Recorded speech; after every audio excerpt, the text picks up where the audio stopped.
Alors, attendez. Je reviens. D'accord. Excusez-moi, hein, ça fait longtemps, ça fait 1 an que j'ai pas fait de live. Non, ça fait quelques mois là. Mais donc, j'ai toujours un petit peu à chercher. Elle a pris la notion Voilà. du temps, excusez-la. Oui, c'est l'âge. Appuie pas sur le bouton rouge, c'est la bombe atomique. Hein. C'est pas Ah zut. Mes parents nous inculquaient la religion depuis le jeune âge. Il fallait apprendre le Coran par cœur. On devait aller au cours islamique, au cours d'arabe. Et je n'avais pas le droit d'aller au cours de natation, par exemple, au collège. Pendant ces week-ends-là, quand j'allais au cours d'arabe, j'étais voilée. Et un jour, ma mère me dit tu vas le porter pour toujours, le voile. Et j'étais sous le choc. Je ne savais pas quoi faire, je n'arrivais pas à dire non, je n'arrivais pas à me rebeller. J'ai juste demandé à ne pas le mettre pour aller au collège. Je n'arrivais pas à le mettre devant mes copains, mes copines au collège, du jour au lendemain, venir avec ce tissu. Mon ego était touché, je n'arrivais pas à le montrer face aux autres. Après les années de collège, je suis partie dans un lycée musulman où j'ai pu porter mon voile du coup tous les jours. J'étais qu'avec des filles voilées, avec des garçons musulmans, donc on était dans un milieu communautaire. Donc je me fondais dans la masse. Je pratiquais plus ou moins bien la religion. Le seul gros péché que je faisais, c'était de sortir avec un garçon à l'âge de 18 ans.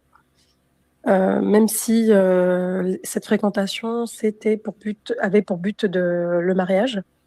Mais quand mes parents l'ont découvert, c'était vraiment la fin du monde pour eux. C'était très grave de fréquenter un garçon, même si c'était pour un mariage.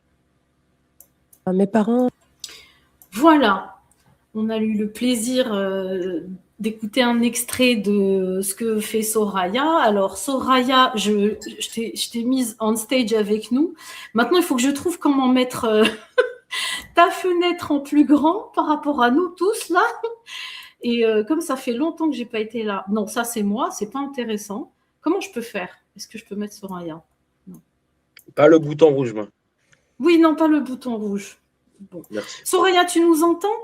Oui, bonsoir. Est-ce que vous m'entendez? Bonsoir. Bonsoir à toi. Ah bon, je vais trouver une solution pour qu'on te voit en plus grand. Pas de souci. Mais... tu sais, je suis pas une habituée, ça fait longtemps. Moi non plus, hein. C'est seulement mon deuxième live, donc soyez indulgents. Ok, pas de problème. Écoute, je te remercie vraiment du fond du cœur d'avoir pu venir. On s'était un peu loupé en août pour l'Apostasité. Oui, j'étais en vacances, ouais. Oui, c'est vrai que c'était fin août. C'est pas grave, on finit l'année en beauté. Comme j'annonçais en intro de ce live, je voulais vraiment qu'on porte le focus sur le vécu bon, alors là en particulier des femmes, parce que c'est quand même ce sur quoi tu zoomes beaucoup. Oui. Mais voilà, parce que depuis 2 ans, moi, je suis un petit peu peinée par la tournure qu'a pris l'apostasphère. Il n'y a pas suffisamment pour moi de paroles d'ex-musulmans, mais de paroles audibles, hein, loin de la surenchère. Et je trouve que ton travail fait exception. Et donc voilà, donc pour moi il n'y avait pas 50 personnes à inviter. Avant, bon, toi ça fait 2 ou 3 ans que tu fais ton podcast, je crois. Ça fait 14 mois. 14 mois, mais c'est un tout petit bébé, ça. Oui, c'est mon petit bébé. C'est un tout petit bébé. Oui, voilà. Et avant, il y avait une... Alors attendez, qu'est-ce que j'ai fait? Qu'est-ce que ça donne là? Est-ce que je vois le truc en tout petit, vous aussi, ou pas? Non. Est-ce que vous me... Bon, alors attends, je vais... C'est dur d'être seul comme ça, hein, c'est horrible, hein. Oui, merci, notre enfoiré. Oh putain, vous mettez la pression comme ça. Vite. Attends. Et allez, les Français veulent savoir. Bon, j'ai envoyé ton podcast, le lien de ton podcast, Soraya. Oui. Je t'ai même pas demandé la permission, je suis désolé. Bah non, avec plaisir. Bah voilà, donc j'ai envoyé sur YouTube et je l'enverrai. Merci beaucoup. Et moi, notre serveur. je vais partager les petites pages que j'ai préparées pour présenter ton travail, en espérant que j'arrête de faire n'importe quoi. Alors, qu'est-ce que ça va donner? Est-ce que là, on y voit quelque chose? Oui. Non. Oui, oui, oui. Tu sais que moi, je vois rien, en fait. C'est ça qui est bizarre. Ah. Je suis C'est obligée normal de que tu vous sois voir. en maillot de bain. Alors, En maillot de bain à la Mecque, à bord du Renault Taxi. À bord du Renault Trafic avec son chien. c'est des inside jokes, Soraya. Oui. Pardonne-nous. En fait. Pas de souci. Alors, on va te laisser plus de place et de parole. Bien sûr. Moi, je suis assez agitée, excitée de te recevoir, donc C'est très j'ai perdu gentil. le contrôle. Ah, ça me touche. Je suis très touchée. Ça fait une semaine qu'elle en parle. Mais oui, Oh, je On suis reçoit fascinée. Soraya, on reçoit Soraya. Eh oui. Voilà. ça me touche. Merci. Donc voilà, je voulais montrer un petit peu ce que grâce à ton travail, la mise en avant en fait du réel, du vécu, avec ces apparitions-là dans des médias suffisamment reconnus. Oui. Donc c'est hyper important parce que tu sais, hein, la niche du buzz des réseaux sociaux, pour moi, c'est un autre univers. Est-ce que tu peux nous raconter alors comment tu as décidé de faire ce que tu fais? Vraiment, c'est toi qui décides des limites. Tu nous dis ce que tu Bien as sûr. envie. Voilà. Dis-nous. Bien sûr. D'abord, vraiment merci de m'inviter. Je suis assez discrète, mais c'est vrai que voilà, tu me soutiens depuis longtemps et j'aime beaucoup ce que tu fais. Donc, c'était important pour moi de répondre à cette invitation. Disons que moi, je viens d'une famille les fameuses familles dites modérées. Donc moi, voilà, je suis née en France, d'une famille algérienne, musulmane pratiquant, donc plutôt modérée. On faisait seulement le ramadan en grandissant. Et puis, donc voilà, il y avait certains interdits, notamment voilà, au niveau des relations amoureuses. Hein. Je pense que pour les filles, c'est quand même ce qui rassemble voilà, beaucoup de femmes, c'est ce qu'on a en commun. Et puis voilà, donc j'ai eu une sorte de double vie, comme énormément de femmes comme moi, pendant très longtemps. Donc j'ai vécu avec ça. Voilà, je mentais soit à ma famille pour avoir une vie à la française, et puis en même temps, je mentais parfois à mes amis en leur cachant ce que je ne pouvais pas faire avec ma famille. Bon bref, donc j'ai vraiment évolué dans ces deux milieux-là. Et puis après, quand j'ai vraiment assumé mes choix, je suis sortie de cette double vie pour assumer mes choix. J'ai fait face à un rejet familial de la part de certains membres de ma famille. Et en fait, je ne me suis pas soumise. J'ai décidé de non seulement d'assumer ces choix-là jusqu'au bout, malgré le rejet, et en plus d'en parler de façon publique. Donc, j'ai commencé sur Twitter.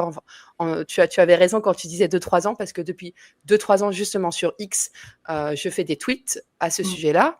Et de plus en plus de femmes, en fait, me contactaient en message privé ou en répondant par commentaire et me disaient « mais moi aussi, je vis ça, mais merci, mais je me reconnais, etc. » Et puis, voilà, on parle de plusieurs centaines de messages privés au début. Et puis maintenant, on va dire, je dois avoisiner les 3-4 000 sur ces 3 dernières années.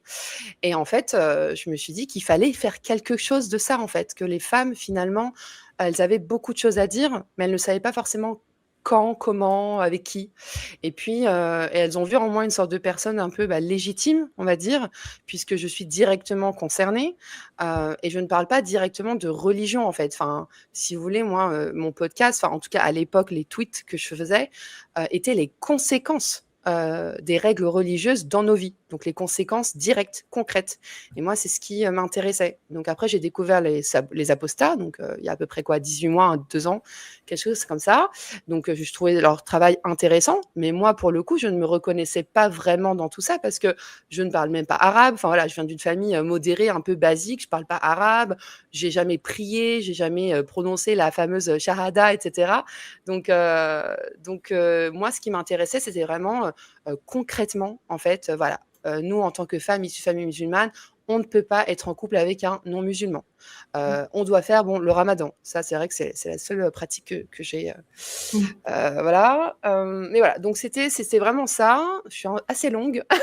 Et on va accélérer. Mais du coup, voilà, je me suis dit, bon, on va se lancer, on va faire quelque chose de ça. avec tous ces messages privés. Et puis voilà, j'ai eu l'idée de faire ce podcast. Au début, c'était vraiment juste un petit compte Instagram. Je voulais faire des petites vidéos, enfin sans images évidemment, mais au moins voilà avec du son et de faire des témoignages très courts entre 5 et 10 minutes. Et donc voilà, j'ai eu plusieurs femmes qui m'ont contactée, qui m'ont dit: «OK, je veux bien le faire, je veux témoigner» et cetera. Et puis après, devant l'engouement, on m'a demandé de faire des témoignages plus longs parce que voilà, les gens étaient intéressés. Et donc maintenant on fait des témoignages entre 30 et 30 minutes, voire même 40 minutes parfois. Donc c'est sur toutes les plateformes. Donc maintenant, c'est un vrai podcast dans lesquels je ne parle très peu, hein.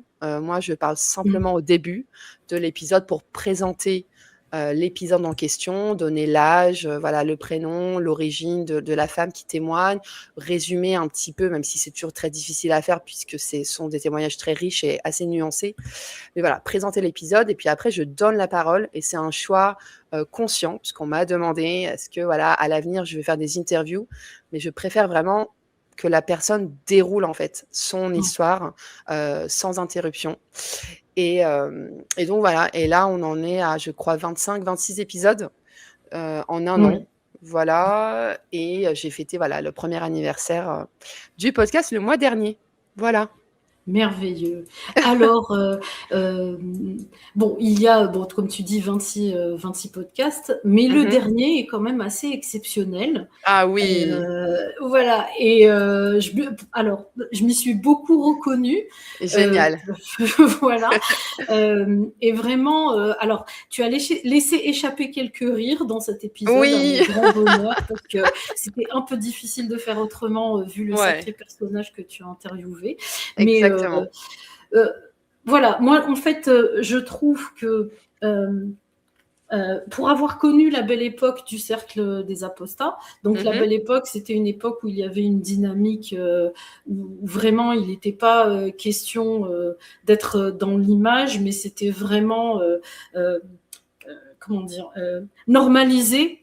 Même vis-à-vis de soi-même, puisqu'il y avait une vie communautaire assez importante, mais juste vis-à-vis de soi-même, de se rendre compte qu'on n'était pas seul, qu'on n'était pas fou, qu'il y avait des gens qui étaient passés par là. Et vraiment, je trouve que ce qu'on a perdu, parce que bon, avec toutes les prises d'otages de cette communauté qui se sont multipliées, bon, voilà, c'est triste. Et je trouve que tu réhabilites quelque chose de ça. Parce que ce vivier qui était là avec cette communauté permettait justement d'extraire en tout cas comme ça des initiatives, des participations, des premières. Bon, sur ma chaîne, il y a quelques petites vidéos de petits témoignages, 2 ou 3 qui sont un peu plus longs, tout ça. Et vraiment, on était après la disparition de la chaîne de Soleil Apostasie, qui elle était consacrée qu'au témoignage, malheureusement on n'a plus de ça, et c'est ajouté finalement le torpillage de cette vie communautaire qui était porteuse en fait de cette parole, mais pour la normaliser, pas pour la donner en spectacle ou capitaliser dessus. Et je trouve vraiment que ça soit toi ou le livre de Sonia Zadig dont je veux parler tout à l'heure, ramener un peu de réalité, un peu d'apaisement. Alors, il faut du temps. On est bien d'accord que tout ça, c'est du temps. Ça peut pas être à la chaîne, ça peut pas être de l'abattage. Il faut s'intéresser au récit des gens. Et moi, ce que je comprends, c'est que tu t'intéresses à ce que les gens vivent et tu comprends de l'intérieur tout ça. Donc voilà, je pense que c'est salvateur, que je préfère, tu vois là, j'ai découpé ça pour montrer. Je sais qu'à Sud Radio, on a parlé de toi aussi. Il y a des personnes en tout cas plutôt intéressantes et qui traitent cette question de l'ex-musulmanité de façon sérieuse, qui relayent ce que tu fais. Et je pense que c'est un travail de fourmi qui prend du temps, mais qui est sur du long terme, d'accord, mais qui pour moi sera... en tout cas, apportera plus que beaucoup d'agitation. Parce que l'agitation amène à cette déshumanisation, et je trouve pour moi c'est contre-productif par rapport à ce qu'on voulait faire au départ. Donc je suis ravie qu'il y ait une personne jeune et talentueuse qui prenne le relais. Et quand vous irez écouter son podcast, Dites-vous que c'est elle qui joue l'intro au piano, hein, parce que elle a c'est le corde à son Oui, arc. je suis assez perfectionniste, donc c'est vraiment Oui, du fait maison à 100%. Mais oui, je oui. suis tout à fait d'accord avec toi. Moi, voilà, on est sur la même ligne toutes les deux. Moi, voilà, je voulais du concret et je voulais vraiment, c'est le côté humain qui m'intéresse, hein, voilà, savoir un peu voilà, les conséquences en fait directes, parce que voilà, on parle des versets, des sourates, etc. Mais quelles sont les conséquences directes dans la vie, en tout cas des femmes, des hommes aussi. Je compte peut-être faire un épisode masculin en 2026, mais en l'occurrence, pour l'instant, voilà, je me concentre sur les femmes. Et je pense que voilà, chaque épisode est vraiment une sorte de fenêtre. Vraiment, c'est même une porte ouverte, je dirais, dans l'intimité de familles musulmanes. Et c'est vraiment raconté comme moi, je voulais que ces femmes racontent leurs histoires comme elles le raconteraient à une amie autour d'un thé, quoi. Et je pense que c'est ça qui plaît, en tout cas dans les retours, c'est à quel point on se sent, on entre dans cette sphère intime. Oui. Et ça, on a peu accès à ces récits si on ne vient pas de ce monde-là. En tout cas, tu sais le faire parce que tu vois, les personnes se livrent et il y a du lourd dans ce qui est livré et tu sais le faire. Voilà, ça c'est certain. Et alors, il faut s'abonner pour ceux qui ne le sont pas. Abonnez-vous à la chaîne, c'est le minimum syndical qu'il faut faire. Et puis, notre ami qui travaille beaucoup a besoin de notre soutien financier parce que tout ça, c'est du temps et c'est du travail. C'est pas des lives TikTok avec des cadeaux que notre ami fait. Vous la trouverez sur toutes les plateformes sérieuses de podcast. Voilà, donc n'hésitez pas, il y a dans la description de sa chaîne tous les liens nécessaires pour la soutenir et faire connaître son travail, qui j'espère est une étape. J'espère qu'un jour tout ça sera normal. Et pour illustrer un petit peu, je voulais... Alors, où est-ce qu'elle est ? Voilà, il faut qu'on fasse un petit coucou à Rabera pour que vous compreniez. Alors, le dernier épisode, je te laisse présenter. Tu veux le présenter ? Oui. Alors en fait, donc souvent quand les femmes me contactent, c'est souvent sur X ou sur Instagram. Et donc il y a quelques semaines, je reçois un message sur Instagram d'une certaine Rabia qui m'écrit. Et c'est vrai qu'en voyant sa photo de profil sur Instagram, je me suis dit, elle a l'air d'être assez âgée. Donc j'étais intriguée. Et puis donc on papote et je lui demande son âge. Et elle me dit qu'elle a 73 ans. Donc je vous avoue que sur le moment, j'étais vraiment très heureuse en fait, parce que voilà, moi je veux donner la parole à toutes les femmes et jusqu'avant Rabia, le panel des âges allait de 23 ans à 58 ans. Et j'avais une femme de 60 ans qui s'apprêtait à témoigner, mais c'était pas encore fait. Et là, je me suis dit, 73 ans, c'est incroyable. Elle est née avant même... Bonsoir, je lis le commentaire, merci. Et elle est même née avant la guerre de l'Algérie, donc c'était assez incroyable. Et puis, et donc voilà, donc elle me donne les grandes lignes de son témoignage, puisque c'est ce que je demande aux femmes qui me contactent. Je leur demande de m'écrire les grandes lignes pour faire une sorte de pré-tri. Et puis après, on fait l'enregistrement sans vraiment trop savoir à quoi m'attendre, encore une fois. Donc voilà, on fait l'enregistrement et puis là, vraiment, une claque monumentale, un enregistrement de quasiment 2 heures, sachant que d'habitude, l'enregistrement dure 1 heure maximum. Et parce que maintenant j'ai l'habitude, voilà, j'essaie de guider en fait les femmes, en suivant les grandes lignes de leur témoignage. Et Rabia, dès le début, je lui dis, plus vous parlez, mieux c'est pour le podcast. Et elle me dit, vous inquiétez pas. Donc c'est vrai que j'avais sous-estimé en fait, j'aurais dû vraiment la croire. Et au bout de 1h30 de rire, j'arrêtais pas de rire. 1h30 dans son récit, elle avait 20 ans. Je me suis dit, alors comment on fait ? Donc je lui ai dit, bon Rabia, il va falloir accélérer un petit peu là. Et voilà. Et en fait, j'ai énormément ri. Et Rabia, je pense qu'elle est venue peut-être, je dirais, guérir déjà quelque chose en moi par le rire en fait. Parce que la plupart des témoignages, voilà, si vous voulez, on a tous en commun ce ras-le-bol de cette pression familiale, communautaire, etc. C'est ce qu'on a tout en commun. Après, pour ceux qui ont écouté pas mal d'épisodes, il y a certains épisodes qui sont plus difficiles que d'autres. Ils ne sont pas tous difficiles. Il y a, voilà, c'est un degré de soumission ou de pression, un degré de privation de liberté différent en fonction des épisodes. Mais jusqu'à maintenant, c'est vrai qu'on n'a pas eu d'épisode vraiment drôle du début à la fin. Et là, Rabia, elle devrait vraiment faire du stand-up. Je lui ai dit, parce qu'elle s'ennuie. Elle me dit, je suis à la retraite, je m'ennuie. Je lui ai dit, vous avez une carrière qui vous attend, en fait. Vous pouvez faire du stand-up. Un sacré personnage. Elle est très drôle. Et donc, et je pense que j'étais très, très heureuse. Je me suis dit, en épisode de fin d'année, c'est parfait. On va sortir Rabia, c'est le cadeau de Noël. Et voilà. Et ça n'a pas raté parce que l'épisode fait des milliers de vues. Alors que voilà, ma petite chaîne, sur YouTube, ma chaîne est assez petite pour l'instant et elle a explosé tous les compteurs. Oui. Voilà. Ah, voilà. Alors, on écoute un extrait avec Rabia. Bonjour, Révolution des Cœurs. Je me présente, je suis Rabia Cross. Je tiens à vous remercier pour tous vos témoignages. Je tiens à remercier Soraya pour avoir eu cette merveilleuse idée de nous donner la parole. Et je tiens à remercier ma belle-sœur Françoise Cross-Vallot qui a permis que je m'inscrive dans vos témoignages.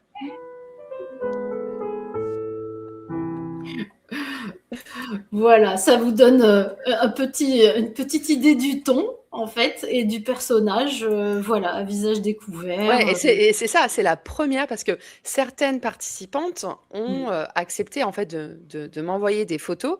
Je propose toujours pour le compte Instagram, est-ce que j'identifie votre compte Instagram, est-ce que je poste une photo, etc. Et je m'adapte aux réponses de chacune. Et Rabia, avec Rabia, j'avais senti en fait à quel point elle était complètement décomplexée, qu'il n'y avait aucun anonymat, etc. Et je lui ai proposé en fait, c'est pour la première fois. Je lui ai dit, en plus d'une photo, est-ce que vous voudriez faire une vidéo? Et parce que j'avais vraiment saisi le personnage. Et elle m'a dit avec plaisir. Et donc, elle a fait cette petite vidéo qui apporte une petite touche de crédibilité au projet. Et donc, donc j'étais ravie. Voilà. Mais je comprends, je pense que il faut écouter, je ne vais pas spoiler. Écoutez. Oui, c'est vraiment un feuilleton, pour le coup, c'est vraiment un feuilleton. Elle naît en France, puis après, ils repartent en Algérie avec sa famille, et là, elle découvre la différence entre les deux pays. Si on devait résumer, c'est ce que son père lui dit, cette parole forte quand son père lui dit « La France, c'est la France, l'Algérie, c'est l'Algérie ». Et elle dit, et moi, j'ai dû comprendre cette phrase, et elle l'a compris en effet, parce que c'est deux pays complètement différents. Et puis donc après, son indépendance à elle, et voilà, sa fuite vers la France. Mais c'est très drôle, en fait. Je pense que pour la première fois, moi, cet épisode, il m'a profondément marquée, parce que pourtant, elle raconte des choses difficiles. Je dis à tout le monde que l'épisode est drôle, mais c'est vrai. C'est la façon avec laquelle elle raconte. En fait, quand elle raconte les passages difficiles, on ne retient pas forcément ce que sa famille lui a fait, mais on retient sa réponse à elle. Et c'est ça que je trouve extrêmement fort dans cet épisode, c'est à quel point elle a du répondant, son esprit critique, il est exceptionnel. Et je pense qu'elle va vraiment motiver. J'ai énormément de femmes qui m'ont écrit depuis, qui me disent, mais Rabia, elle nous a reboosté. Et c'est exactement ce que je veux faire avec le podcast, en fait. C'est vraiment dire, oui, non, mais les filles, allez, on y va, on vit notre vie, et n'ayons pas peur, en fait. Voilà. Mais en fait, pour compléter, alors, je trouve qu'elle est aussi très représentative compte tenu de son âge, en fait, de tous les changements politiques, parce que entre l'Algérie et la France, la guerre, l'indépendance, et alors le personnage du père, en fait, j'ai trouvé ça extraordinaire de pointer finalement cette possibilité de liberté même pour les hommes, qui est finalement restreinte en fonction du contexte. Et alors ce père qui la pousse à s'émanciper, mais qui la couvre aussi, parce que les règles sont pas les mêmes en France. Et en fait, il y a tout un tas de moments où on a l'impression qu'il est deux, en fait. Il est deux. Bien sûr. Et il le fait en toute conscience, on dirait, parce que il a mesuré le coût de tout ça et qu'en fonction de là où il active un référentiel différent. C'est vraiment très, très... c'est passionnant à comprendre. Et bon, avec ce que la mère illustre dans tout ça. Et alors, le passage, moi, qui m'a beaucoup touchée, auquel je m'identifie le plus, c'est qu'elle dit, voilà, moi, ça m'est arrivé, j'ai pu faire ça et je veux aider. Il faut que ça aide, en fait, que moi, j'ai pu le faire. Et c'est vraiment le leitmotiv que j'ai eu pendant les quelques années où j'ai pu vraiment accompagner, en fait, comme ça, des parcours d'émancipation au plus près. Vraiment, on a fait avec mes amis, dont certains sont toujours à mes côtés, d'autres sont dans d'autres horizons depuis, parce qu'il y a eu tous les changements que je t'ai dit. On a vraiment pu faire des sauvetages de vie, en fait, vraiment. Et j'étais avec des personnes, voilà, on n'a pas la vingtaine, et on se disait, les jeux sont faits pour nous, on s'en est sortis, mais il faudra pas que ça soit arrivé pour rien, il faudra bien que nos traumas, ils soient sublimés en quelque chose qui aide les autres, quoi. C'est vraiment quelque chose qui m'a beaucoup parlé dans ce qu'elle a dit. Et puis bon, c'est... moi, en même temps, ça me rassure dans le sens où, tu vois... je me suis dit, mais en fait, le schéma, là, il n'a rien d'extraordinaire, parce que bon, je suis d'une génération un peu entre deux, tu vois, entre toi et elle, quoi. Et je reconnais des patterns qui sont là, et j'espère que dans 20 ans, si moi je dois témoigner dans 20 ans, quand j'aurai autour de l'âge de la Béra, on pourra dire que ça, c'est fini. Parce que moi, j'étais un peu... scotché de voir que même pour moi, il y a des choses qui ont été encore les mêmes. Et puis, il y a une différence d'âge entre nous, quoi. Et il faut que ça change. Parce que, en fait, ce qui n'a pas beaucoup changé, voire pas du tout, c'est le contrôle des corps. Exactement. Voilà, ça, c'est-à-dire que, bon, comme tu dis, tu vois, toi, t'as fait le ramadan, nous, on appelle ça entre nous l'islam couscous. Voilà. Et l'orthopraxie s'est imposée au fur et à mesure, mais même quand les choses étaient plus cool, en fait, ça changeait rien au contrôle des corps par rapport aux femmes, aux homosexuels, tout ce que tu dis, les relations, tout ça. Et ça, pour moi, il n'y a vraiment aucun progrès, aucun changement. Non, exactement. Et c'est tout l'intérêt, c'est vraiment pour ça que je veux faire témoigner des femmes de générations différentes. Parce qu'on se rend bien compte en écoutant quelques épisodes que le problème de fond est toujours là. Que les femmes, quand on entend, il y a pas mal de femmes de 50 ans qui ont témoigné pour mon podcast. Donc pour elles, oui, il y avait peut-être moins de religion à proprement parler. Il n'y avait pas de voile, il n'y avait pas les 5 prières par jour, etc. Mais le contrôle sur leur cœur, d'où le nom du podcast, leur cœur et leur corps était déjà là. Et maintenant, quand on voit que l'avant-dernier épisode que j'ai publié de Sabrina qui a 26 ans, et Sabrina, elle a 26 ans maintenant, elle raconte des choses qui se sont passées il y a seulement quelques années, montre bien que c'est un problème qui est encore bien présent et malheureusement encore peut-être futur. Et c'est ça, parce que voilà, par exemple, les femmes font plus d'études qu'avant, ça c'est vrai. Il y a plus d'émancipation financière, etc. Mais le contrôle des corps et des cœurs est toujours là. Les relations hors mariage, même si elles sont avec un homme d'origine maghrébine ou issu de famille musulmane, les relations hors mariage sont péchées, les relations avec des hommes non musulmans sont péchées, et c'est toujours d'actualité. Voilà. Donc, et alors ça, c'est important de le dire aussi, parce qu'on nous renvoie toujours à nous qui essayons de dire il se passe des choses inacceptables au sein de la Oumma. On n'arrête pas de nous dire, ah ouais, mais c'est pas l'Afghanistan, vous êtes pas en burqa, puis vous êtes en France, la loi de la République vous protège, blablabla. Bla, bla, bla. Et on a du mal à faire entendre, en fait, par rapport à ces règles qui ne sont pas écrites, ou alors, même quand on n'est pas sûr qu'elles soient écrites, on s'en fiche, elles sont tellement ancrées, parce que la religion sert de prétexte à tout. Moi, en tout cas, ce qui me tient à cœur, c'est de faire savoir que même quand on n'est pas d'une famille intégriste, comme tu as décrit, et moi, c'est la même chose pour moi, en fait, ça, c'est la norme.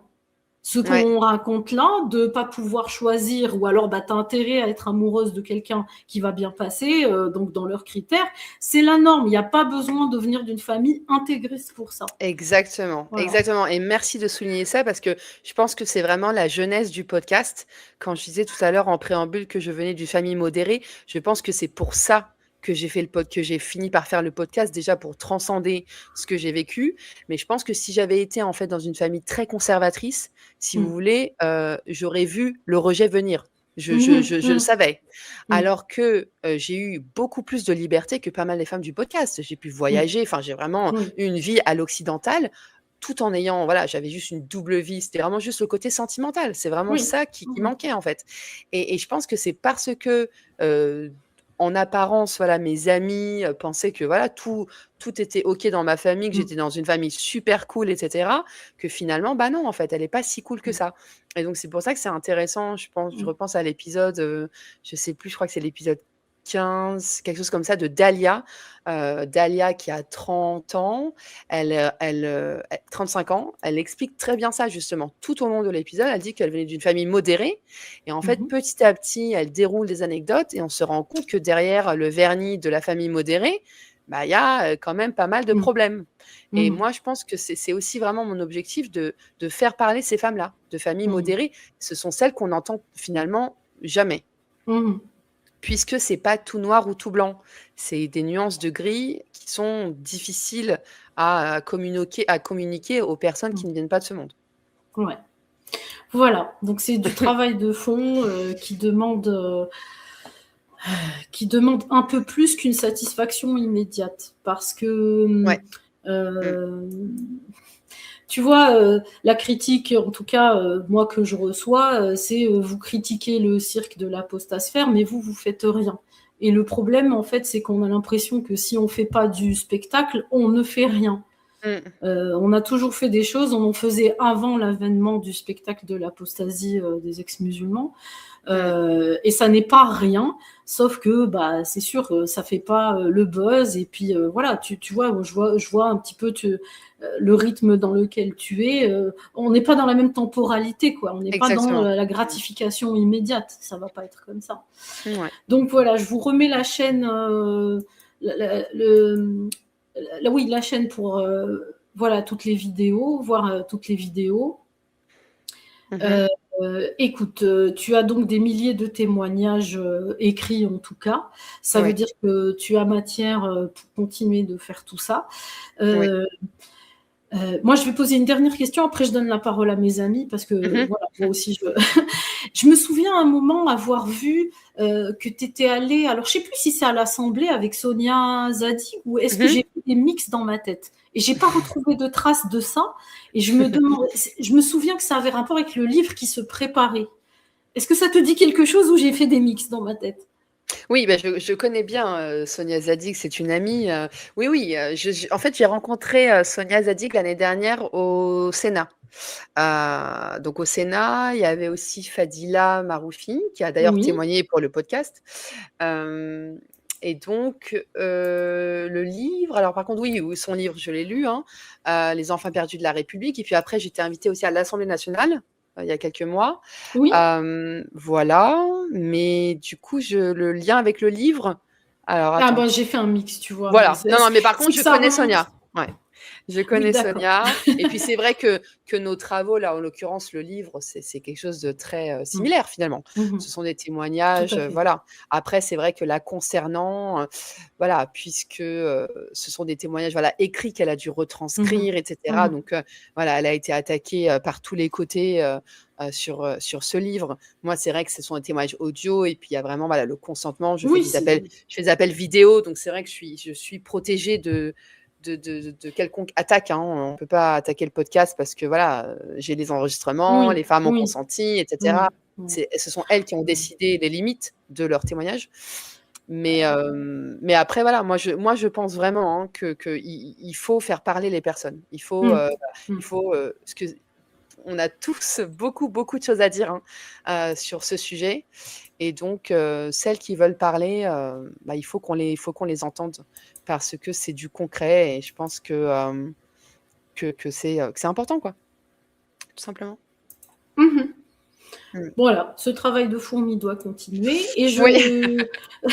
je demande à mes amis qui sont encore là. Alors, on a avec nous Jean Foire était encore là, Ardiska. Est-ce que vous avez envie de poser des questions, réagir? L'élève, je sais pas, il est là, mais il est sans être là. C'est toujours comme ça, l'être nécessaire. Mais voilà, si vous avez quelque chose à demander ou à réagir, enfin, Ça, voilà. moi j'ai évidemment quelque chose à demander. Mais Ardiska, ça va être un peu lent, donc vas-y, si ça te dérange pas d'ailleurs, Soraya. Hein, parce que Ah, bien sûr, bien si sûr. ça te dérange que je pose une question assez longue, mais vas-y, Ardiska, parce que Ah, ça peut être juste inquiétant. une petite remarque. Merci, merci de ce podcast. Ah, merci. En fait, ça rappelle bien sûr ce que faisait il n'y a pas si longtemps et qu'elle va refaire naturellement, Chéra, sur la chaîne, évidemment. Ce qui est incroyable, c'est vrai que la différence avec le travail de Sonia Zadig, c'est que Sonia, elle fait une analyse derrière qui lui appartient Oui. à partir des témoignages qui sont récupérés. C'est un travail différent. Là, recueillir le témoignage direct des personnes, c'est encore autre chose. Les personnes parlent elles-mêmes. Et c'est vrai que tout à l'heure, j'ai vu passer dans le chat quelqu'un qui disait quelquefois, c'est très difficile. C'est vrai que c'est très, très difficile. En fait, ça fait mal. C'est encore différent de l'entendre que de le Bien lire sûr. Ouais. parce qu'il n'y a aucune distance. Et moi, je Bien sais sûr. qu'il y en a un qui m'a, enfin, toute proportion gardée, un peu esquinté. J'espère qu'on prendra pas mal que je les dise comme ça. Je crois qu'elle s'appelle Aïcha. Oui, Aïcha, ouais. Ouais. Et donc chez Sheikha. Et elle d'accord, raconte, ok. je sais, Sheikha, je sais que toi, voilà. Et en fait, il y a un truc, enfin, comment dire, ça renvoie à un truc que tu as dit, Soraya, c'est-à-dire qu'elle te fout par terre avec un témoignage qui est d'une dureté, d'une cruauté, en fait, dans ce qu'on lui a fait. Et ensuite, elle te récupère, elle te remonte avec elle. Par les cheveux s'il le faut, mais avec beaucoup de douceur quand même, parce que en fait, derrière, ce sont des gens qui, même s'ils sont traumatisés, ce sont des femmes qui, même si elles ont terriblement souffert et que ça laisse des marques, elles ont cicatrisé et elles en parlent elles-mêmes en se réappropriant leur vie, leur récit. C'est absolument extraordinaire. Je pense que tu peux rien dépasser à partir de là. Enfin, c'est la base de tout. Et quelque part, pour moi, c'est l'aboutissement de tout parce que, en fait, c'est les gens qui comptent. Les textes sont fondamentaux parce que c'est la fondation, en fait, de toutes les traditions à la noix qu'on t'impose. Mais finalement, c'est ce que les gens font et ce que derrière, ils vont choisir de ne pas faire. En espérant que écouter certains témoignages va les faire réfléchir et leur fera peut-être ne pas commettre certaines choses, mais il faut avoir en fait intégré que tu fais souffrir des gens avec certaines prescriptions et superstitions idiotes. Et donc, je pense que c'est un truc qu'on avec Sheikha, il n'y a pas beaucoup de femmes qui parlent beaucoup et régulièrement sur RPMP, qui ont mauvais caractère comme nous. Et c'est un truc qu'on remet sans arrêt dans les oreilles des gens là-bas, qui est qu'en fait, il faut vraiment remettre le pathos, l'humain, tous ces trucs-là, le concret. Tu disais, Soraya, le concret. Je pense que c'est ce qui compte plus que tout. Ouais, et puis, malgré tout, et je finis là-dessus, tu vois, le problème aussi, c'est que les hommes aussi sont impactés, évidemment qu'ils le sont. Ils sont aussi enfermés, ils sont aussi en souffrance. Et je parle même pas juste des homosexuels, les hommes en général. Bien sûr. Mais les femmes, elles sont ramenées sans arrêt au truc le plus concret de la religion. Ouais, tout à fait. Donc, il faut du concret. Bisous. Merci, Ardiska. D'accord. Jean, moi, la question va être beaucoup plus chiante, je suis désolé. Parce que maintenant que tu es là et que tu représentes justement cette réalité qu'on se prend à la gueule à chaque fois, hein, parce que dans le serveur, je reviens au serveur dont Ardiska a parlé, qui est RPMP, on discute énormément de religion. Quand on discute de la réalité, on nous renvoie vers les textes, et quand on discute des textes, généralement, on nous renvoie vers la réalité. Bon.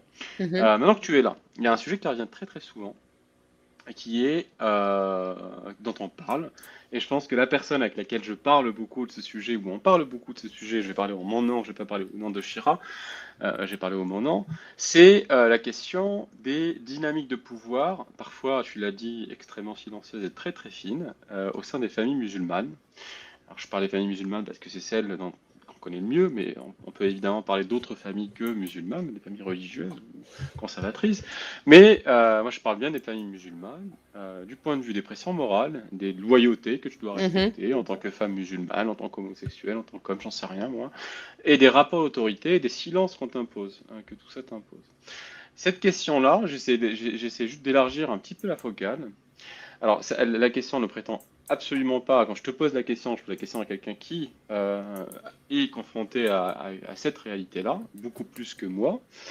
Elle prétend évidemment pas à être une étude ou une analyse profonde, c'est vraiment juste une question ouverte comme ça. Le mouvement anticolonial aujourd'hui en Algérie, tel qu'il est défendu, en Algérie, en France, pardon, tel qu'il est défendu. L'intuition que j'ai, encore une fois je parle pour moi, mais je pense que Chira partage cette même intuition, qui est peut-être discutable, et qui est peut-être discutée évidemment, et que un certain nombre de stratégies politiques anticoloniales sacrifient littéralement, on peut parler de sacrifice, volontairement ou pas, j'en sais rien, j'ai pas envie de leur prêter de mauvaise attention, mais elles sacrifient volontairement ou pas des personnes que moi je peux appeler vulnérables. Au nom de l'efficacité politique, c'est eux-mêmes qui en parlent. Ils disent pour l'efficacité politique ou pour la cohésion du groupe ou au nom d'une lutte qui est supposément prioritaire. On est prêt à sacrifier un certain nombre de personnes, dont les femmes, évidemment, ce sont les premières personnes qu'on sacrifie, puisque c'est littéralement la moitié de cette population. Donc, on ne remet évidemment pas en cause du tout la réalité des dominations historiques qui ont existé et qui ont eu des effets. Moi, je me pose juste une question. Comment on peut penser aujourd'hui les effets concrets, donc quel est le coût humain à la hauteur des individus, je parle bien des individus, que ces sacrifices vont avoir.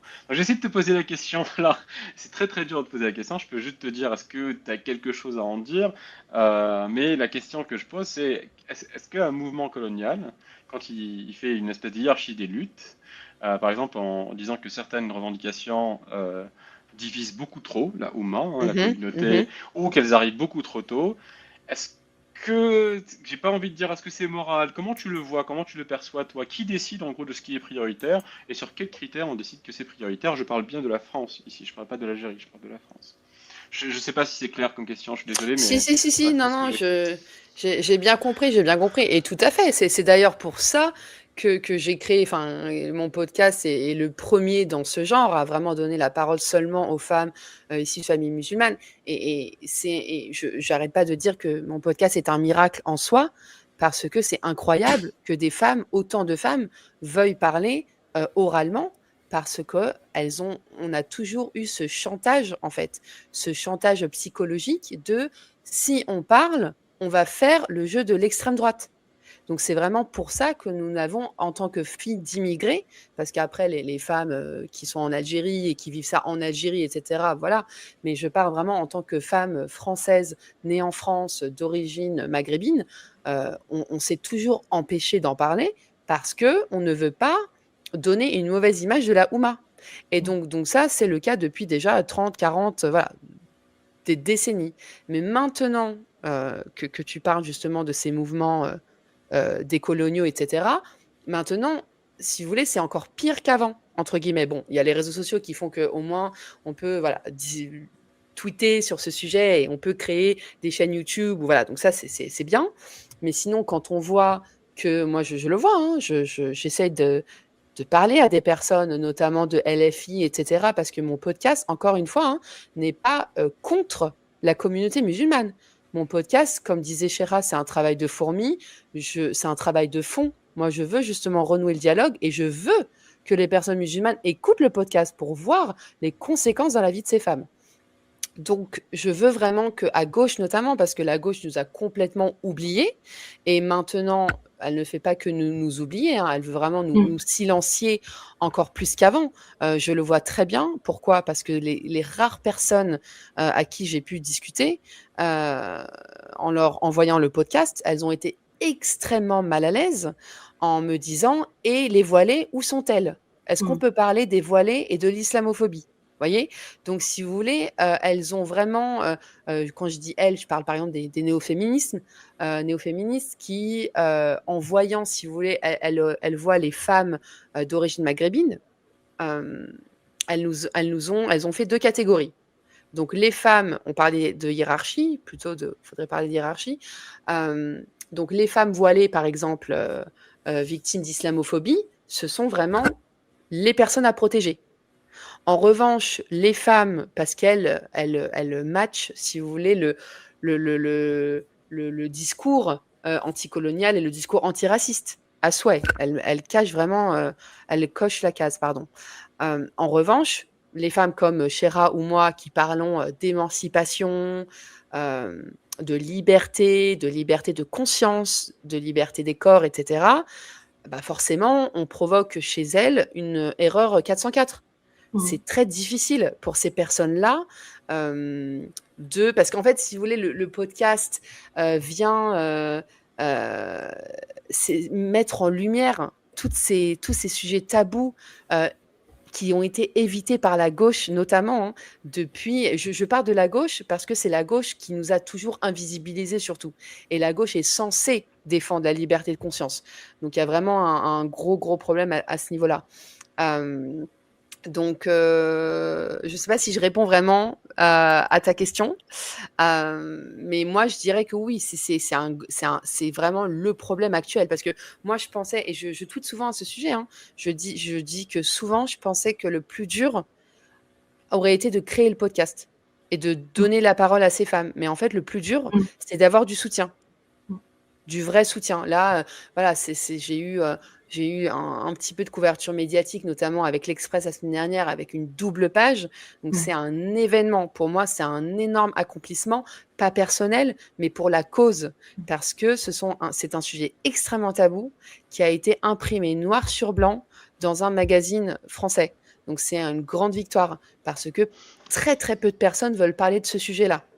Parce que ce sujet est au croisement de tellement de problématiques à la fois. Que ce soit religieux, que ce soit culturel, on parle d'immigration, d'intégration, d'assimilation, donc voilà, énormément de problèmes, on est vraiment au croisement et il y a très très peu de personnes qui osent parler de ça et c'est bien dommage parce que je pense qu'il y a vraiment une façon d'en parler de façon saine. Et c'est ce que je dis dans l'Express d'ailleurs, je suis bien consciente d'être sur une ligne de crête permanente et que c'est un sujet inflammable, je le sais, mais c'est pour ça aussi que je ne parle pas sur le podcast. C'est vraiment une femme dans chaque épisode qui raconte son histoire. Ce sont des témoignages bruts, ça c'est fait exprès, pour voilà, choquer un peu, voilà, qu'il y ait de l'émotion qui passe. Mais je pense vraiment qu'il y a une façon où on peut parler de ça sans haine, histoire d'assainir le débat. Et je donne quelque part des outils justement à cette fameuse gauche, à ces mouvements, pour leur dire, bah, écoutez la réalité de pas mal de femmes.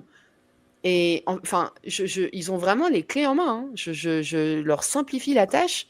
Ils pourraient juste me retweeter en disant, parce qu'ils aiment beaucoup parler des concernés, ils pourraient très bien me retweeter avec mon prénom, ma photo, Soraya qui parle, qui donne la parole à des Aïcha, des Loubna, des Yasmine. Mais même ça, ils le font pas. Donc, ça montre... Et pourtant, voilà, je parle avec pas mal de personnes et ils ont bien vu mes messages privés sur Twitter. Donc, il y a une hiérarchie et dans cette hiérarchie, on est tout au bas de la pile. Tu confirmes, Chéra?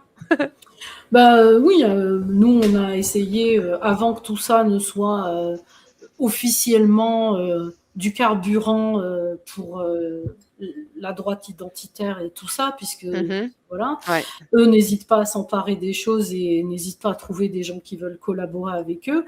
Bah avant ça, on a sollicité des gens pour dire non, humainement, venez entendre, venez comprendre. On a passé beaucoup d'heures à visiblement ça ne les intéresse pas. Il y a quand même des influenceurs notoires qui disent que électoralement ça sert à rien parce que ces gens ne représentent rien, donc c'est pas la peine de se fatiguer. Et puis ils n'arrivent pas à concilier. C'est-à-dire que pour moi c'est le type de racisme qui me dégoûte parce qu'ils s'assument pas. C'est-à-dire que moi je ne peux être que musulmane et j'essaye des fois, hein, quand on en discute avec des personnes qui défendent cette gauche-là, hein, cette nouvelle gauche qui pense que l'universalisme est une valeur coloniale, parce qu'il y aurait des contrées où les gens aiment souffrir. Donc, minimiser les souffrances, visiblement, c'est une vision coloniale. J'aime bien des fois leur dire, mais il y aura des sacrifiés. Est-ce que, par exemple, quand il y a cette histoire de voile, parce que ça devient un cheval de bataille, le voile, nous, on sait ce que ça représente. Mais bon, il y en a qui aiment bien dire ça n'est qu'un bout de tissu. Nous savons ce que ça représente, toi et moi, et les personnes qui sont ici. Et est-ce qu'on veut sacrifier une fille qui ne pourra pas aller à l'école parce qu'on interdit le voile, ou est-ce qu'on veut permettre à une fille qui veut pas se voiler de s'émanciper et de vivre parce que les lois de la République la protègent?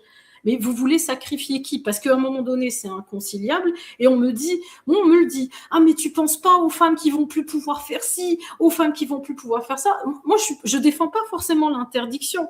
Mais dans cette logique-là, s'il faut aller au bout du raisonnement, en fait, étant donné qu'il va y avoir une injonction de se voiler, que cette injonction, elle a un retentissement social, qu'on le veuille ou non, elle dit quelque chose des filles qui ne sont pas voilées.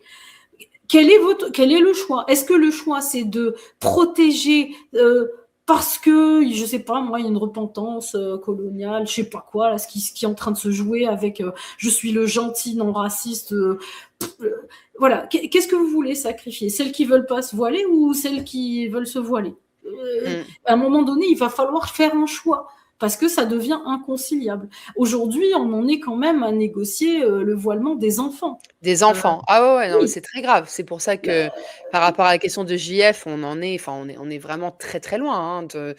Ouais, c'est hallucinant. Moi, ça me laisse vraiment pessimiste. Mais bon, au moins, je me dis, voilà, quand je vois ce genre de choses, je me dis, au moins, je fais ma part. Je n'aurai pas de regrets. Mais en fait, je pars du principe, ce qui est absolument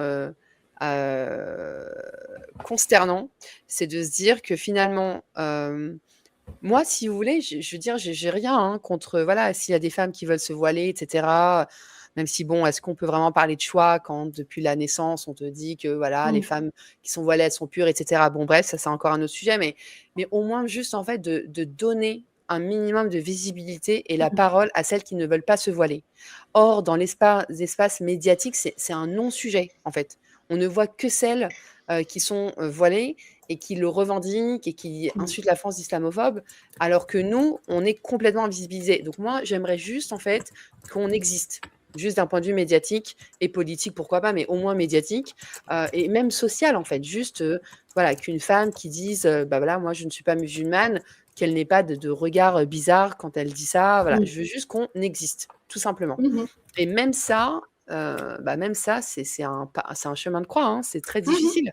Et donc ouais, c'est compliqué. Après, je veux bien croire que certaines personnes, parce que j'ai beaucoup de messages aussi, hein, de personnes de gauche qui me disent ah mais j'avais aucune idée que c'était à ce point-là dans les familles, etc. Donc il y a des personnes certainement ignorantes. Alors bon, d'accord, certes, mais dans ce cas-là, oui, dans ce cas-là, je sais pas s'il faut faire parce que bon, il va falloir plus d'un podcast et tu vois. C'est pour ça que je salue justement l'exercice que tu fais qui est incroyable tout de même. Mais en fait, moi, j'arrive pas à comprendre j'arrive pas à comprendre ce qui change moralement quand on a ce même raisonnement, parce qu'on le tient par exemple au nom d'une cause anticoloniale ou une cause émancipatrice, mais d'un groupe en particulier, à l'intérieur duquel, je dis, encore une fois, c'est un groupe qu'on considère comme une espèce de personne morale, hein, qui est racisée, enfin, je ne sais pas comment on peut l'appeler, mais on imagine 2 secondes qu'il y a un mouvement politique conservateur ou nationaliste ou ultranationaliste qui dit oui, il y a des violences faites aux femmes, oui, il y a des personnes LGBT qui souffrent, mais c'est pas le moment d'en faire un sujet central. Non, c'est pas le moment d'en faire un sujet central. On est dans un contexte de combat politique, et ce combat politique en gros nécessite une espèce d'unité. Donc ces questions-là, elles divisent et elles fragilisent notre mouvement, donc on s'occupera, on verra peut-être qu'on s'en occupera après la victoire. Je trouve ça incroyable. Moi, je pense que tout de suite, la gauche se qualifierait de suite cette réflexion d'extrêmement cynique, patriarcale évidemment, mais Ah oui, oui, surtout c'est le mot. sacrificiel. C'est le mot Ah ouais. sacrificiel qui est important ici. En Donc, fait, pardon. non, donc, voilà, j'attends, évidemment que j'attends pas une réponse extrêmement complexe, j'attends pas une réponse précise. Mais là, je parle une française, encore une fois, hein. Nous, on a grandi en Algérie, donc c'est un peu différent, mais je parle une française. Donc, merci, évidemment, merci pour l'exercice que tu fais, parce qu'au moins, on se dit, bah oui, ça a un effet, il y a un coût humain derrière, il n'est pas du tout négligeable, hein, ce coût humain. Ah non, non, et c'est intéressant que tu aies utilisé un mot très intéressant, sacrificiel, parce qu'il y a vraiment cette idée aussi de sacrifice, en fait, des femmes issues de familles musulmanes, que ce soit dans leur famille. Il y a vraiment ce côté, bah, tu souffres, mais tu te tais. Donc c'est vraiment la double peine. Et donc déjà au niveau des familles, puis de la communauté, et même maintenant avec voilà la gauche française, bah, on sacrifie.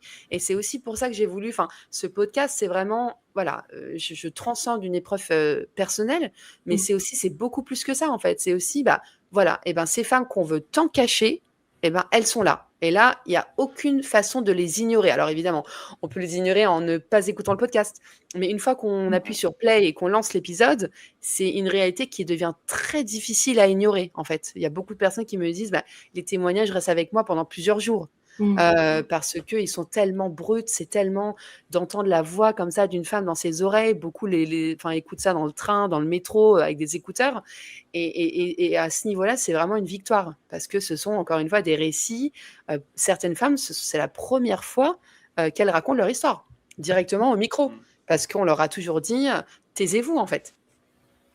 C'est pour ça qu'on essaie de refaire à chaque fois cet exercice pédagogique. Alors, il y a des gens qui y croient et d'autres qui n'y croient pas, peu importe. Mais c'est en tout cas notre manière de voir les choses, c'est de dire en gros que la politique, c'est une question de rapport de pouvoir.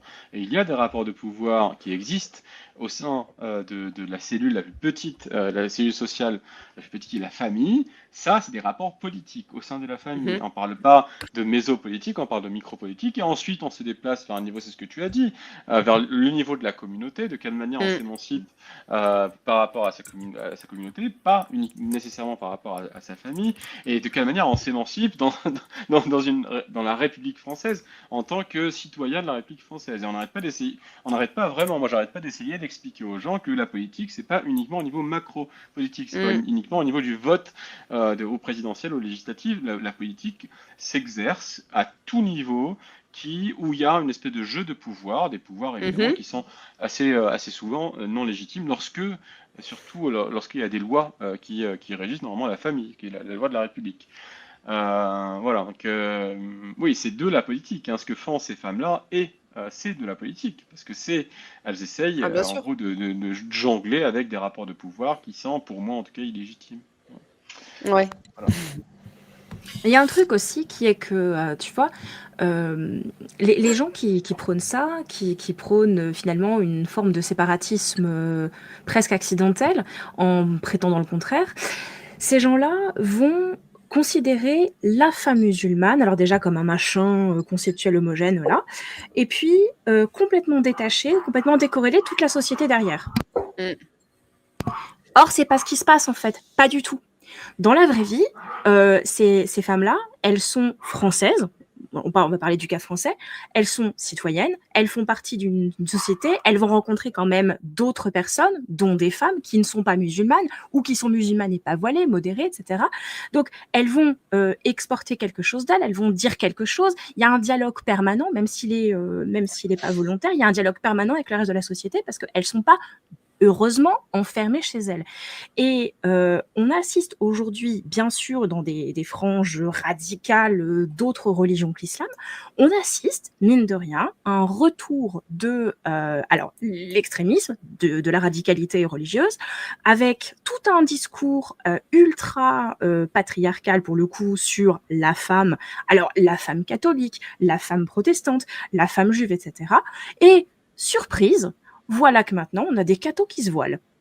Alors, ça devait arriver, hein. La première religion du livre, il faut le savoir, la première religion du livre à imposer le voile pour des raisons religieuses, pas traditionnelles, juste religieuses, c'est le christianisme. C'est chez Paul de Tarse, qui est vraiment essentiel pour le démarrage du vrai christianisme, et qui dit que la femme doit se voiler par soumission à son mari, et adieu. Pour le coup, c'est explicite, hein. Il n'y a pas de question de voile, de se cacher derrière le paravent, tout ça, oulala, traduction de l'arabe, non, c'est du grec et c'est tout à fait compréhensible. Donc en fait, aujourd'hui, on a des influenceurs très influents dans le catholicisme notamment, mais ils ne sont pas les seuls, qui vont prôner au moins par période le voile. Et qu'est-ce qu'on va prendre en exemple? Les femmes musulmanes voilées, en disant bah regardez, elles le portent, elles ont le droit de le faire, elles peuvent le faire, et puis bien sûr c'est un choix, mais c'est un choix qui est religieux et qui montre que nous on est des vraies croyantes. On fait pareil. Et puis bah, après, vous allez rentrer dans des trucs un peu plus dégueulasses, avec le voile, c'est un truc qui se voit, puis vous avez des trucs qui se voient pas. C'est la violence envers les femmes et les enfants, les certificats de virginité qui sont très à la mode chez les protestants évangéliques, voilà. Et là, vous allez creuser, vous rendre compte que peut-être que c'est pas le gros de la troupe, mais que finalement, dès qu'on a des principes religieux et des contraintes faites, alors déjà aux croyants, c'est toujours les femmes, c'est toujours la tête de gondole, et on va contrôler leur ventre et leur liberté, et ce qu'elles portent, et ce qu'elles mangent, et ce qu'elles pensent, on connaît le principe. Quand on rentre dans le dur, on se rend compte qu'en fait, on va dans la même direction en partant des mêmes principes, parce qu'il s'agit toujours de faire la même chose aux gens. Donc, de toute façon, moi je finis là-dessus, mais franchement, on ne va jamais gagner quoi que ce soit de positif, politiquement, mais intimement aussi, en mettant de côté, en essayant de voiler, cette question du voile en l'occurrence, et de toutes les contraintes qui peuvent être faites aux musulmanes et aux musulmans derrière, parce que ça va rejaillir sur la société dans son ensemble, quelle que soit cette société, algérienne, française, britannique, etc. Eh bien, il y a du Objectivement, il y a quand même un point positif, c'est une espèce d'effet délétère à l'industrie de la coiffure. Hein. S'il y a beaucoup de voilées, il n'y a plus de coiffeuses. Et on a aussi des noms de merde, genre créatifs, ou des trucs comme ça. Oh non, mais n'importe quoi. Je suis super sérieux. Bon, en tout cas, voilà, Soraya, je ne sais pas si tu veux ajouter des choses. Moi, je redis, abonnez-vous, aidez Soraya financièrement. Elle met beaucoup de temps, elle ne fait pas de l'industriel débordant de cholestérol et tout ça. Là. C'est vraiment, c'est très fin et ça demande de la préparation, tout ça. Mais c'est du temps et il y a la réalité de la vie. Tout le monde doit se loger, se nourrir, travailler. Donc voilà, n'hésitez pas à soutenir Soraya. Je mettrai en description le lien vers sa chaîne et je taguerai de toute façon ta chaîne pour que les gens puissent aller vite voir ce qui s'y passe. Voilà, moi je pense que étant donné tout le brouhaha qu'on a dit là, parce que entre ceux qui veulent pas voir, ceux qui voient et qui font semblant, ceux qui récupèrent et qui recyclent de l'autre bord, tout ça, moi je trouve, comme tu as dit, on est sur une crête et de toute façon, quoi qu'on fasse, alors c'est drôle, hein, c'est comme quand personnellement je blasphème régulièrement sur le serveur qui m'abrite et qui me supporte, bah, chaque croyant a l'impression que c'est sa religion à lui que je cible en fait. Et on est sur une crête parce qu'il y aura toujours des gens pour dire oui mais ça sert ceci, oui mais ça sert cela. Je pense que la temporalité du réel, elle est autre que ce truc artificiel que les écrans nous donnent à voir et qu'il faut persister, donc montrer ce qui se passe dans le réel et que des relais sérieux, je parle pas de clochards, pardon, je vais m'énerver, c'est pas bien. Je parle de relais sérieux, voilà, de médias crédibles qui sont pas là non plus pour faire des courbettes à des intégristes catholiques, mais en mettant en avant des ex-musulmans, voilà quoi, tu vois, ce genre de truc un petit peu qui est un peu facile. Et je pense que voilà, ça paiera à long terme, j'espère, en tout cas, c'est le pari qu'on prend. Donc voilà, j'espère que tu vas tenir bon. Que tu vas j'espère que tu l'es déjà. Nous, on est passé par là, on est depuis quelques années dans ce business qui rapporte rien et qui coûte beaucoup. On s'est pris beaucoup de rejet, de mépris et minimisation des souffrances qu'on dénonçait, de la part de gens qui justement sont apparemment très préoccupés par les choses inhumaines qui se passent sur d'autres continents, en fait. Et ben voilà, je pense qu'il faut continuer de le dire. Moi, je me suis tue dans tout ça parce que ma parole, elle était le relais de celle qui se passait dans la communauté dont je t'ai parlé, le cercle des apostats.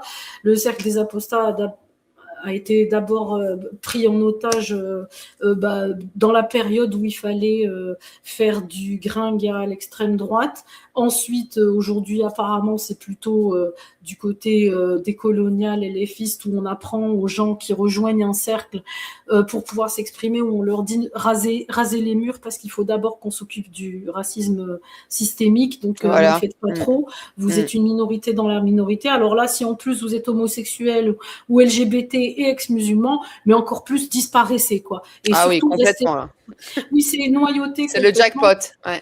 Exactement. Et du coup, si tu veux, moi, c'était ça mon carburant.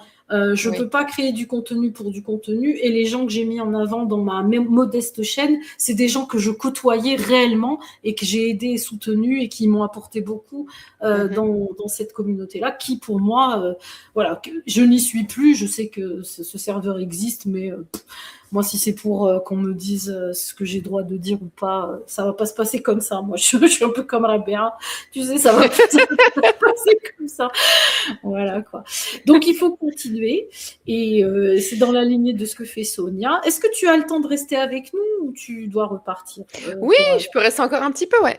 Allez, reste un peu avec nous. Moi, j'attendais Spicy, mais apparemment, je sais qu'elle avait la crève, donc c'est possible qu'elle soit avec 40 degrés, la pauvre. Spicy, j'espère que t'es pas trop mal et c'est juste que t'es sorti faire la fête et que t'as oublié qu'on devait faire un live. Je voulais donc partager avec vous, parler du livre qui a fait polémique. Vraiment. Juste avant, en tout cas, quand tu as des baisses d'énergie, n'hésite pas à venir. Il y a Shira et Hardiska, on a plein de punching balls si tu veux dans le serveur, et n'hésite pas à venir. Requinquer un peu, ça aurait été plus sérieux. Écoute, oui, je mettrai ça aussi dans le descriptif, mais le serveur s'appelle RPMP, alors religion, politique, métaphysique et philosophie. Je sais même pas si c'est bon, bref, en tout cas c'est ça. On sait, mes amis et moi, qui avons décidé de déserter parce qu'on ne veut pas collaborer dans ce que est devenu le serveur des ex-musulmans. On est plus aujourd'hui à être dans le débat où on croise encore des gens comme nous qui n'ont plus de serveurs bienveillants où aller, et parce que l'offre de serveurs est plus au service des influenceurs et des youtubeurs, ce qui n'était pas le cas avant en fait. Voilà. Donc si tu veux nous rejoindre sur RPMP, tu viendras nous voir quand tu as envie, avec plaisir. On parle sérieusement, mais pas toujours. Et puis on se console beaucoup. Voilà. Oh, c'est chouette.